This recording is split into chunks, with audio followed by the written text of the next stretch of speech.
You're listening to the Vibrant Happy Women podcast, episode number 104. Welcome to the Vibrant Happy Women podcast. Stories of vibrant women living happy lives. And now your host, Jen Riday. Well, hey, welcome back to Vibrant Happy Women. I'm Dr. Jen Riday, host of the Vibrant Happy Women podcast and a mom of 6 who knows a little bit about burnout and finding your way back into a place of alignment and feeling happy and like you're living your purpose. You know, so many moms feel like it's their job to give everything for their families. And I'm here to tell you that actually the greatest gift you can give your loved ones is your own happiness, because happiness is contagious and being your best self is inspiring. I don't know about you, but I want my kids, especially my daughters, to grow up and feel like they can be happy and live their purpose and use their gifts and talents and still be good moms if that's what they choose. So thank you so much for listening. I love all the reviews you have been leaving. We have over 250 now, and every review helps. And today's review of the day is from Sparkle Toes. Now, obviously that's a code name, but I really love it. I want to be Sparkle Toes.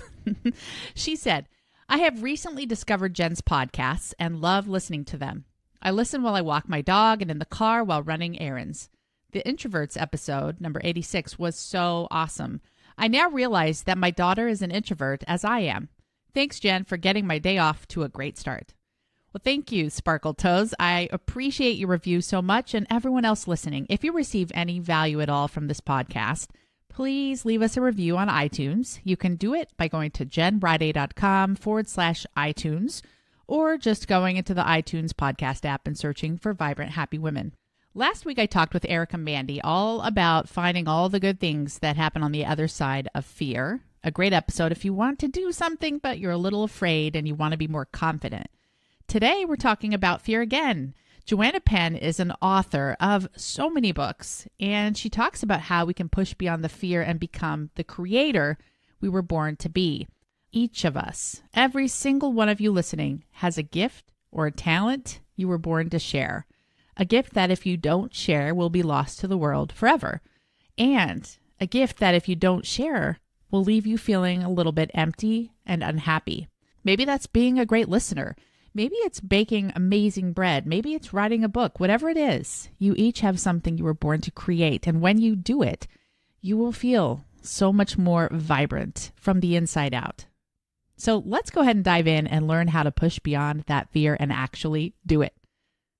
My guest today is Joanna Penn, an award-nominated New York Times and USA Today bestselling author of thrillers under J.F. Penn. She also writes inspirational nonfiction for authors and is an award-winning creative entrepreneur and international professional speaker. Her site, thecreativepenn.com, is regularly voted one of the top 10 sites for writers and self-publishers. So I'm so excited to talk about chasing your dreams. Maybe people out there want to write a book, but even if they don't, there's certainly fears that get in the way from chasing our dreams. And I'm excited to talk about that with you today, Joanna. Welcome to the show. Oh, thanks so much for having me, Jen. I'm really thrilled to be here. Awesome. And I love British accents. So tell us where you're from.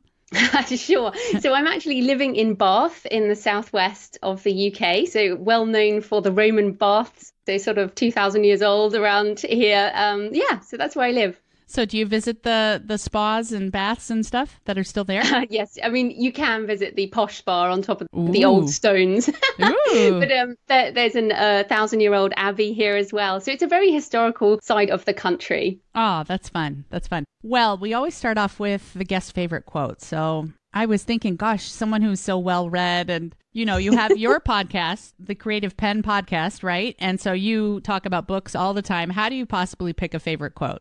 Well, it's funny. I was thinking about this, and I mean, in all my nonfiction books, I always include quotes all the time. So I literally have thousands of them. So I've decided to go with one of mine, and I hope this will help other people, which is measure your life by what you create. And I have that, and I measure my life by what I create. And I have that on the wall in front of my desk here because it really helps me. I'm sure you know, with running a business, doing a podcast, doing all, family, you kind of get so busy and then the time just flies past and you think, what did I do this month or what did I do this year? So for me, focusing on measuring life by what I create. And for me, it's like, here is a physical book that I just put into the world. Yeah. And, sort of piling those up, that makes such a difference. So, and of course, you can create a body of work through a podcast. It doesn't have to be a book. You can, with your children, obviously that's a different form of creation. But I define create as putting something new into the world. So instead of just consuming social media or watching Netflix, it's putting something new into the world. Yes, that's really great. And then you could start analyzing all the new things you are doing. Maybe it's just creating a friendship with someone by being a great listener. I mean, creativity can really be broader than we think. So that's a great quote. Oh, yeah. And that's a really good point. I think it's more the energy. And I think of it in two ways, consumption and creation. And consumption is really important. So, for example, going, traveling somewhere. I see you like Switzerland on your site. Yeah. Or going to a yoga class or, going hiking or being out in nature. That is a way to consume the world and putting things in your brain. And then creating or producing is, like, as you say, can be anything. It can be podcast or some art or, whatever you want. Like you say, a friendship. It's that balancing consumption and production, whereas so many people just spend their lives consuming, whereas if you then put it out in different energy, that's going to help the world, basically. Yeah. And wow, this is a great way of looking at it. I've never thought of it that way, but when I was doing the stay-at-home mom thing for a while, you get stuck in, I don't know what that energy is, but you're just helping everyone else and you don't feel very creative. And so do you find that there are people out there who, if they're not creating, it's almost like a piece of their soul is dying? Is there any truth to that thought? Because that's my experience. I felt so much more alive when I started to create, so much more alive. And it radiates over into my parenting and every aspect of my life. And if I hadn't allowed that creativity to wake up, I probably would be, I don't know what right now. Well, that's so funny because that's kind of my origin story, I guess, as a writer, was sort of winding it back to 2006, the global financial crisis, if people remember that. I was just really miserable in my job. I used to implement accounts payable into large corporates, which was definitely well paid, but definitely boring and zero creativity. And all the writing I did was writing technical specifications, working with programmers. And yet I was, supposedly living the dream in sort of the corporate world. And inside I was dying. I had no spirituality, which I think creativity and spirituality are very related. I just didn't know what I was doing with my life. I was burnt out because I was working really hard and yet I was so miserable and empty. And at that point, I really looked at what can I do to change my life? I need to take responsibility for my choices. And at that point, I started to say an affirmation, which is, I am creative, I am an author. And of course, you can swap the word author out for whatever else you like. But basically, I started to say, I am creative, I am an author. And I could only say it in my head for about a year. Like, I couldn't even say it out loud because if you don't feel that way, it's very hard. But after about a year, I started saying it out loud. I started writing. I started going to classes. And slowly, over the, sort of a couple of years, I retrained my idea muscle to pay attention to the world and to start creating. So that would be a real tip for people. If you're listening and you don't feel like you have ideas, you don't feel creative, it is like a muscle. You have to start small. And like having kids is great because they're naturally like, they understand creativity and they just do it. They don't go, oh, this is a terrible drawing until they're a bit older, and we've got to get back to that, that simple idea of creation. Ooh, I love that. And the identity. I am creative. I am an author. I'm thinking so many words you could put there. I am healthy. I am a marathoner. Or, I mean, like, wow, that's really powerful. And so you started thinking it first, then you started saying it. And then how long did it feel true to you? Well, by December 2008, I had a website called The Creative Pen, which is the one I still have. So, I mean, I was able then to take that. And I mean, I do believe in quotation marks in the law of attraction, in that I believe if you have a positive energy, you will attract like-minded people and opportunities. But the important part is the action as well. You have to take action. So there was no point in me saying, I am creative, I am an author, and then just saying it and not doing it. So I also started to schedule time to write. So I would get up at 5 a.m. before the day job. I would write for an hour. And even though it was a pile of crap, I would write anyway. And I was learning, I was doing classes. And over about 2 years, I started, I really began to feel like I could write a book or I could make a change in my life. And I started that website in 2008 with the aim of getting out of my job, which fast forward to 2011, I did. So it's definitely possible. Wow. So 5 a.m., you're writing and you're like, this is terrible. How did you force yourself to keep writing when you didn't think it was that great, Well, yeah, I mean, to recommend a book to people that helped me at that time, it's called Bird by Bird by Anne Lamott. Do you know Anne Lamott? Oh, yeah. Awesome book. Yeah. So that book, she talks about, and this is a quote, so hopefully it's okay for your audience, but shitty first drafts. And is basically, you cannot write perfection on the page. You just can't. So what you have to do is write some words and then go back later and go through an editing process. So that sort of realization that a book did not stream perfectly out of someone's head onto the page and onto the bookshelf perfectly formed, that there was an editing process, really changed my life, because it's exactly the same. Like if you go to a pottery class, you're not going to be like, oh, here's a marvelous pot I can give my mother-in-law. That's not going to happen. You have to learn how to do this. So yeah, sort of 5 a.m. I would get up, I would be like, this is terrible. But if I keep doing this, the practice, I will get better. And, again, I see you do yoga, I do yoga. It's a practice. Writing is also a practice. You have to keep doing it. And eventually, you'll be able to do your downward dog, or you'll be able to sit cross-legged, or you'll be able to write a chapter. Yeah, a muscle. Okay. So do you still write an hour a day? Well, I'm full-time now, so... Oh, so you can go even more. Ooh. Yeah, so I tend to do 2.5, 3 hours of first draft writing. But as you know, it takes a lot more to run a business. So in the afternoon, I'll do marketing stuff, interviews, accounting, all the sexy bits you have to do. All the sexy bits, right. Okay, so that's interesting. And so it makes me think of something I read about Steve Jobs when he was first learning about computers. And really, they kind of detailed how he became a master after about 10,000 hours. And then the book I was reading, or article, I can't remember, but we all master something after about 10,000 hours. So that's about 3 years, right? If we do an hour a day. Maybe full time or something. But I think what's interesting with writing, there are definitely tasks, a bit like podcasting. So you and I are podcasters. You learn how to make a podcast. You learn how to do interviews. These are skills that can carry through and you can get better at. With writing fiction, so I write nonfiction and fiction, but fiction, I believe storytelling is something we do and learn about for the rest of our lives. So I might get better at the craft of writing a story, of like organizing a story, but I'm going to keep learning and my metaphors will get better and the richness and the depth of my writing will relate to my life. So this is the other thing. Back in my day job, I could never see that as a lifetime career. But where we are now in the world, people don't have a lifetime career in a day job. You need to choose what you want to look at for the rest of your life. And for me, I can imagine telling stories until I die. And that's exciting to me from a creative point of view, but also as a businesswoman, because with intellectual property rights, you can carry on making money from your books after you die. So it's like very exciting on all levels.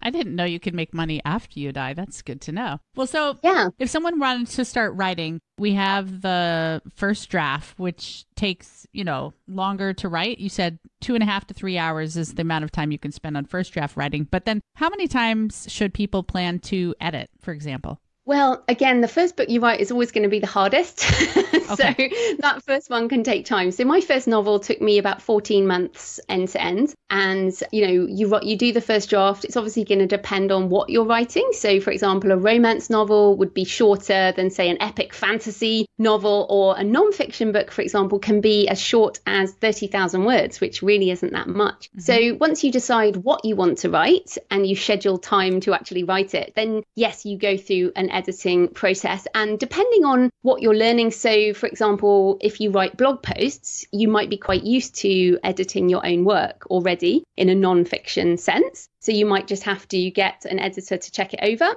But if you're writing your first novel, there can be a lot of story structure and interesting things to learn along the way. So the time it takes will depend on the person and the type of book and all of that. But it really is, again, a bit like a podcast. It's a well-worn path to getting from zero to done. The windingness of the path and the individual product will depend on the person.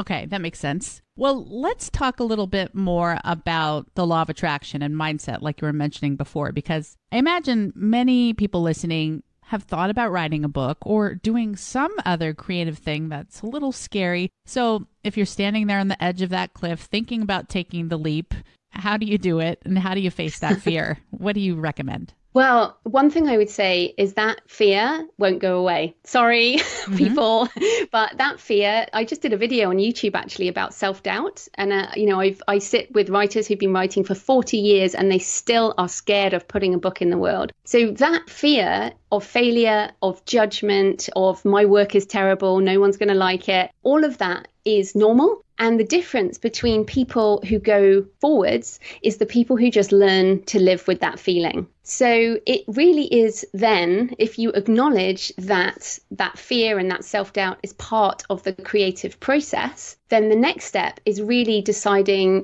what is the reason that you're doing this? What is your why? So, for example, at the moment in the political situation, the Me Too movement, there's a lot of women coming forwards who feel like they must share their story. And I think it's a very powerful time. And this feeling of I must share my story is often why people want to write a book. And that can really drive you through. And then let's say it's another reason. So for me, it was I have to find a meaning in my life. I cannot do this job any longer. I was just weeping every day and weeping every day is a bad thing. I was just like, what am I doing with my life? That feeling of emptiness, that desperation that I had to change something. And I think so many people who say, oh, I want to write a book, or I want to do a podcast, or I want to do this, are not driven by this really strong feeling. And let's face it, all these things are difficult. They're going to take time. They're going to take dedication. So what is your why? What is the reason that will keep you going during that 5 a.m. session when you just really don't want to do it? So that's what to come back to. So what is it for you? You said you had to find meaning in your life. So what would you say is your big why now that helps you keep going? It's a great question. And the truth is, of course, that your why will keep moving. Yes.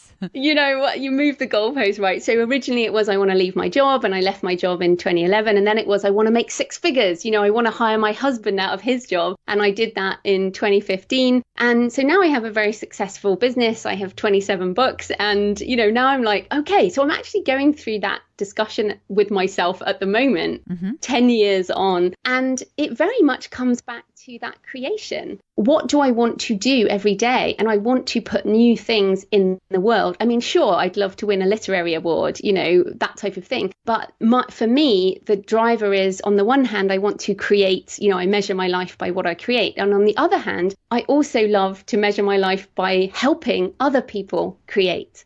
So, my podcast, I'm still doing it because I love to help other people. And the more books I can help put in the world, the better. I actually think everyone should write a book. I really do. Yeah. Because it's such a powerful thing. And as Seth Godin, I'm sure you know, or Seth Godin, big marketer, has said, the book that you write will change your life. And it's true. The first book I wrote changed my life. And then I've gone on to help other people write their books and hopefully change their lives. So this is the thing. We can have this positive effect. So yes, for me, it's creativity and helping other people. Oh, that's interesting. And it makes me analyze mine. I think for mine as well was at first income, but I've felt a shift lately. I just got back from a retreat with several vibrant, happy women listeners, and there's something powerful to me about the connection. So the money has fallen away, and that might sound cliche, but it doesn't drive me like this idea that, wow, I'm so much happier than I used to be. I've got to tell everyone about how to do this, So I imagine it's the same for you. The book you write will change your life. Yeah. And I think, and it's interesting because, of course, the money is important at the beginning, especially, I was the prime wage earner. And so it was very important that you make enough money to live and pay your bills. But then after that, there's lots of research that says, more than a certain amount of money, you're not exponentially happier. So right. I think, as you say, there's this period of, okay, I want to do this for a living. And then there's a period of, okay, so let's focus on different aspects of success. And what I would say is, of course, most authors do not make a living from their writing. It's very much, usually a multiple streams of income approach. Many writers teach, they do lots of different things. So just so people listening know, you don't have to make a living with your writing. You can just write a book for the pleasure of it, or, as extra for the rest of your life. And I feel like the new or the modern day way of making money as an author is kind of forming your tribe. And a big movement is to have a membership site around your community and giving them, maybe insider perspective and maybe special courses. Have you tried that kind of thing? Well, that is a model for a non-fiction author, certainly. I actually write more fiction than non-fiction. So I have 17 novels at this point. And for fiction, it very much is the number of books that you have. With non-fiction, I do have some courses, and I do, I have affiliate income. My podcast, I have corporate sponsors. So my podcast is an income stream. So I do have multiple streams of income. But it's interesting, the membership site idea totally freaks me out because part of my creative process, and the reason I'm an independent author in that I publish my own work and reach readers directly and not work with a big traditional publisher, is that independence is super important. And I feel like the membership site, you're tied in to producing content on a regular basis, whereas my creative process means I can be a bit sporadic, like I'll have makes sense. You know what I mean? So I think this is another really important point. If people listening, if you're planning your life, you have to decide what your ideal life looks like. And mine involves a lot of travel. And I was like, do you know what? I can't do a membership site because I can't commit to an audience, producing this stuff on a regular basis. I need to produce when I'm in that kind of creative space. So it is very interesting what you decide to choose to do. Yeah, that's true. And another question I had was, a lot of people struggle with the idea of, who am I to write a book, or who am I to share a message? Or maybe the funny one is, everyone else has already said this. How can I contribute anything more? What do you say to questions like those? Yeah, I mean, it's totally true, right? But how many romances are there in the world? Isn't that funny? True. Oh my gosh, there's so many. I mean, your romance is different to anyone else's romance. Your experience of being a mom is different to somebody else's, even though you're going through similar situations. And the reason, like coming back to fiction again, the reason people read stories is almost to learn about other humans and a cathartic experience of being in that world. So I'm always talking about children, I'm always so amazed that books about children being kidnapped are so popular. But the reason is that people kind of cathartically want to deal with their fear through reading. Yeah. So, and it's so fascinating. I mean, I'm a very nice person. And of course, you can hear that. I'm a very nice British girl. But I write quite dark fiction with murders and death and, terrorists and things like that. And it's a cathartic way to deal with the stress in our world. And so if you are feeling like, oh, well, I can't write a book on being a parent because everyone's written a book on that. Well, your experience of being a parent is completely different to someone else's. And I mean, you're a specialist in human development and family things, aren't you? And right. I mean, like every human has a set way of growing up and a set type of family, but everyone's is also different. Yeah. And it's your take on the process that is the interesting thing. So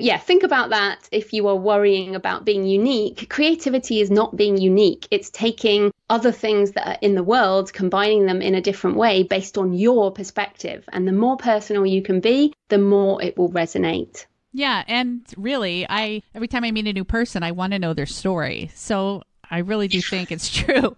Everyone has a unique story, so that's great. I hope you're going to write a book now, Jen. I am writing a book. Yeah. There we go. I'm a little discouraged that yours took 14 months, but fine. I'll be realistic and plan to release it in 2019. Oh, so funny. Well, let's have a quick break for our sponsor, and then we'll come back and talk about your favorite book and some of your other favorite things. Welcome back, Joanna. And let's talk about your favorite book, if you can narrow it down. How about your top three? Oh, and I guess my top three change all the time. But right. the ones that I'm actually looking at right now, First of all, I keep going back to Deep Work by Cal Newport. I don't know if you've read that one. Yeah, I love that. Yeah, it's a fantastic book. And I think, and his main manifesto there is we are spending too much time jumping around doing different things, whereas we need space to go deep on our work. And so this is why scheduling time to really focus on creating something new in the world is so important. So Deep Work by Cal Newport. And I really recommend the audiobook. Like if people struggle to find time to read, then audiobooks are amazing for learning and for experiencing these books. And you can do it while you're commuting or doing the washing up or whatever. So that would be one. The second one, I was thinking about this, is that I feel that in the money space, women are generally, I mean, there's all the evidence is there that women are paid less, save less, invest less, and end up, you know, not as wealthy in their old age as men. So I'm quite passionate about this, is that women need to sort out their money. And there's a really good book I read recently called You're a Badass at Making Money. Oh, yeah. You know, that one by Jen Sincero. Yeah. And again, she reads the audiobook and it's really good. She's got a great accent. She's American, but yeah. So it's one of those books where you don't feel silly if you don't know anything, but if you do know things, then it will also give you something to think about. So oh, nice. Yeah, that was good. And then my final one would be The Gifts of Imperfection by Brene Brown. Oh, yeah. That's a great one. Yeah, because it's funny. I mean, we talk about goals and, you know, what we're aiming at. And looking back now, I can see that I've come a long way. And yet I still don't feel good enough. And I know your audience will probably feel the same way. It does seem to be a woman thing. You know, I cannot ever be good enough. How can I feel that I'm okay? And Brene, obviously, she has a TED Talks and talks about this a lot. But just this feeling of, okay, celebrate where we are. Great. You know, be ambitious about where you want to get to. Great. But also you need to come to a space where you feel like you are enough so that you can maybe have a rest now and then. So what process helps you with that when you're doubting yourself to just shift back into I am enough? Yoga, to be honest. I have developed a yoga practice. I have a wonderful teacher at a school, and I think that space and that mindfulness, and I'm also training for an ultra marathon at the moment. So I do a lot of walking. Once I've walked for about 3-4 hours, I'm at that point where just a hot drink will make me feel good. Really? So, great. Yeah, you know, so that, and it's I think getting back into our physical body is so important, although sometimes we obviously don't feel our bodies are good enough. I mean, right. Whoever feels their body is perfect. But, you know, that kind of being actually grounded in the world, get off social media, that's a big tip. Truly. I mean, yes. I love comparing yourself to somebody else. I mean, there will always be people who make more money, you know, write more books, have more perfect children, you know, whatever. So yeah, circling back to what is the reason you're doing this, that's very important as well. So what is the thing that's driving you? You know, why are you doing this? So for me, it's like, okay, I'm doing this because I want to create. So if I'm just out of control with all the things that need doing, I will just take my journal and go and get a coffee and sit and write. Because if I write, then I will feel better. Kind of like a brain dump. Yeah, exactly. And maybe if you're a talker, maybe you want to talk to someone or, you know, that, or meditate or whatever. But I'm an introvert writer. So writing is the way I deal with things. Yeah, that's funny. Me too. I have to see it on paper. I agree. So what does your morning routine look like? And how do you get yourself into the best state of mind for writing and the other things you're doing, like ultra marathon training?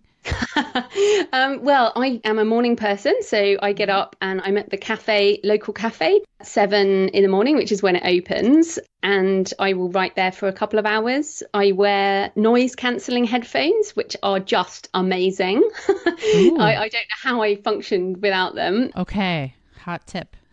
Yeah, it means I can work in public spaces and not be bothered. So I'm just in that space without the noise. And I listen to rain and thunderstorms on repeat. So that gets me into a sort of, just a sort of brain, you know, a noise that cancels out other noise, but also sort of puts me in a meditative state. Yeah. And I go to a different place because, and this is very important, if you want to write, for example, you will need to do it somewhere different than the desk where you pay your bills or that's covered in the children's stuff, or, you know, getting somewhere different where you can change your brain's state is actually very useful. So I go to a cafe, and after I've done, you know, a couple of hours, I'll go do some exercise. So it'll either be a yoga class or I'll go for a walk and just get outdoors, basically. And then when I come back from that, that's when I get into the businessy stuff and the marketing and all the other things you have to do. So very much that morning slot, that creative slot is quite controlled. And the main thing is I schedule that in my calendar. So, and it's an appointment as much as meeting you here is an appointment. You know, we show up. And it's the same if you commit to creating anything, you make an appointment with yourself and you show up. Wow. So vacation, do you still make the appointment? So it's interesting. Being a writer, especially fiction writer, so all my books are based on my travels. So when we go on vacation, so for example, we cycled across southern India and then I wrote a book on India. So there's benefits to being a writer because it's tax deductible. Yeah. But also, you know, everywhere I go, I'm getting ideas. So our vacations, like I said to my husband, let's have a romantic weekend in Budapest. And I took him to visit like mass graves and things like that. So I could write a book on Budapest. So it is quite a different life in that all my vacations are around book research. So my life is kind of integrated into my vacations right now. Oh, that sounds dreamy. Truly, I love it. What is your favorite easy meal? Bringing it back to home. Yeah, well, my husband has dietary requirements. So basically, I just cook a lot of roast chicken. Yeah, that's easy. It is. It's so easy. Oh, I'll tell you what we do have, which is really cool to go with the roast chicken, is we got one of those tiny sous vide things. So do you know sous vide is like a water bath, but you can just get a big saucepan with some water, and then this keeps the water temperature at a particular rate. So you can do really nice parsnips in a sous vide with this gadget on the side of a saucepan. And that just makes, and you just literally you stick it in. So basically I enjoy food, but I'm not a great cook. So for me, sticking everything in the oven or the water bath is a really easy thing to do. Okay. If I can find a link for it, maybe you can send me one. I will. Yeah. Okay, great. We will put a link so everyone knows what this is on the show notes page at jenriday.com/104. I am just as curious as all of you listening. Sounds great. Fantastic. I will do. Well, what is your favorite way to relax? And then we'll have a question about being a vibrant, happy woman, my favorite. Okay, well, relaxing, definitely walking. So like on Sundays, we do a really big walk, you know, sort of 20, 25 kilometers. That really helps. And I do like a glass of Pinot Noir. So I do like my wine and I read a lot. I mean, I read about between 3 and 5 books a week. So I do spend a lot of time reading. I love reading. So fun. Wow. Dreamy. So what does it mean for you to be a vibrant, happy woman? Well, and it's interesting because, you know, talking about health, and I love the word vibrant. I mean, I was already happy. Like if you would just say happy woman, you know, I love creating. And to get, you know, I used to say if I died when I was doing that awful job, I would die really angry because I wasn't doing what I wanted. But I am happy doing this creative life. And vibrant, I've really discovered in the last 18 months or so as I focused on my physical health. So I do think that vibrancy has a lot to do with eating well and being outside and moving and, you know, that kind of energy work that so many of us with our own businesses, or, you know, if you're really busy with your family and you haven't got into self-care, that vibrancy, I think, is what's lost before the work. So for me, it really is balancing that creation in the world. And I love my work. So I am a workaholic, but I also now really try and do my health. So my daily yoga, my walking. I'm standing up as I'm talking to you. So I do all my podcasting at standing desk and all these little practices that I've put into my life in order to be more vibrant. And in fact, my latest nonfiction book is called The Healthy Writer, which I co-wrote with a medical doctor. So really been focusing on that for the last year. So yeah, I consider myself definitely a vibrant, happy woman right now. Yeah, that's great. The Healthy Writer. There's a writer from England. Oh, I can't remember, but he would go out into a shed. Maybe this will, is it Roald Dahl? Roald Dahl, yeah. Yeah, not a judgment, but he would just sit in a folding chair and smoke cigarettes the whole morning. And I remember thinking, gosh, that can't be very healthy. He's dead now. That was a previous generation. They all smoked. Yeah, that's true. Well, good. Now we have healthy writers. Well, let's have a challenge from you to our listeners and then tell everyone where they can find you and we'll say goodbye. Okay, well, I think that the challenge has to come back to, this week, schedule some time, whether that's 10 minutes or half an hour or maybe a bit longer, and actually create something, like just put something new into the world, whatever that is, and try and let go of judgment. That might be the hardest part, but definitely schedule the time and try and create something, whatever that word means to you. Okay, perfect. Thank you. And where can we find you if we want to learn more about all your amazing books and what you're doing in the world? Sure. So come along to thecreativepenn.com. That's pen with a double N. And also my podcast, The Creative Penn Podcast, on all the usual places. And I'm on Twitter at The Creative Penn if you want to ask me any questions. Oh, great. Well, Joanna, this was awesome. I feel really inspired to be creative. So I guess you accomplished something. Not only are you creating and adding so much to the world that way, but you're inspiring so many others to create. So that's quite a legacy. Thanks for being on the show. Thanks for having me, Jen. Take care, Joanna. So fun, right? I hope you're going to go out and create something. I hope it inspired you, because when you create and when you use your gifts and talents, you feel more vibrant from the inside out, and it radiates out of you like sunshine. Also, remember that contest I'm having where we're giving away several $100 gift cards to Amazon.com because we celebrated 100 episodes a few weeks back. Well, that contest ends soon, so be sure to enter to win by going to jenriday.com/giveaway. And that will be on our show notes page at jenriday.com/104. Every single episode has a show notes page with all of the links. You just type in jenriday.com/episode number. And today is episode 104. You can find all the links from everything Joanna talked about, including her website and all the books she loved. Plus, we'll have the links to that giveaway there on jenriday.com/104. Now, next week, something so special. One of my favorite Vibrant Happy Women ever, Gina Brotman, is going to talk about how she let go of perfectionism and become more vulnerable so she could be more confident. Now, I met Gina on the Vibrant Happy Women retreat. She is a quote-unquote regular mom, not an entrepreneur, not an author yet, but she has an amazing story of a struggle she went with and how she decided to let go of trying to be perfect and just be real. And you're going to love Gina's story. It's so authentic and touched my heart a lot. So I will see you next week with that. I will also be back later this week with a happy bit. I love you guys. Thank you so much for listening. And do me a quick favor. Share the Vibrant Happy Women podcast with a friend today. Your shares help this movement to grow. Take care. Thanks for listening to the Vibrant Happy Women podcast at www.jenriday.com.